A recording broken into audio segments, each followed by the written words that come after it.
Hello, dear ones. Father Peter John here. Greetings from All Saints Orthodox Church in Bloomington, Indiana. Christ is in our midst. Continuing this series on the Desert Fathers now during the Apostles' Fast, I wanted to talk about a certain monk who was traveling, and he visited a monastic community where the abbot was named Abba Silvinius. And this visiting monk, he saw that the monks at this monastery were working.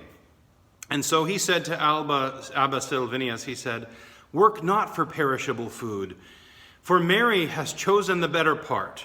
Of course, he was referring to when Christ came to the house of Mary and Martha, and Mary was sitting at his feet, listening to him teach, and Martha was bustling about, anxious with many things, and she tried to get Jesus to make Mary work with her. And Jesus said, let her alone, for she's chosen the better part. So anyway, this is what this visiting monk was referring to.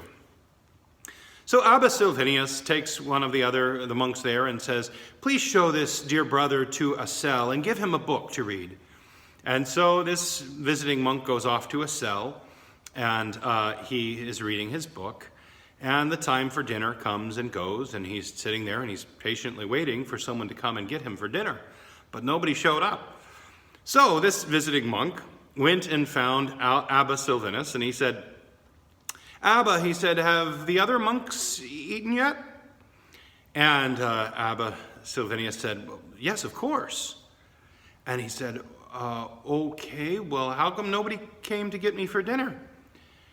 Abba Silvanus said, "Oh, brother, you are a spiritual man who's chosen the better portion. You have no need for perishable food and such things as these." Well, the visiting monk was kind of struck to the heart. He realized what was going on. And so he fell at the feet of Abba Silvanus and said, "Please forgive me. Forgive me for speaking out of turn. You're absolutely right."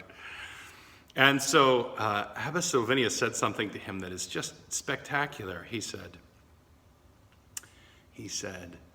"Mary needs Martha."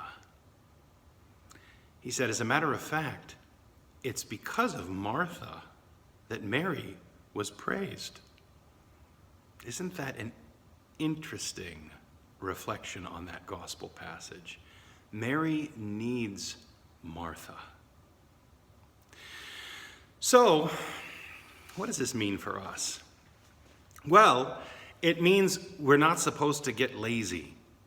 It means we're not supposed to take things for granted, not even to take salvation for granted, right? Not to take our relationship with Christ for granted. Not to take it for granted that everything in the church or in the home or at work or whatever will get done without us because we've chosen the better. We're the spiritual type. And we will simply just focus on the spiritual stuff because that's not exactly how it is supposed to work. We're all expected to do our part. And right now, here we are in the middle of this fast. It's important for us that we don't just take it for granted that God is imputing righteousness upon us at all times, and we don't have to do anything to work for it.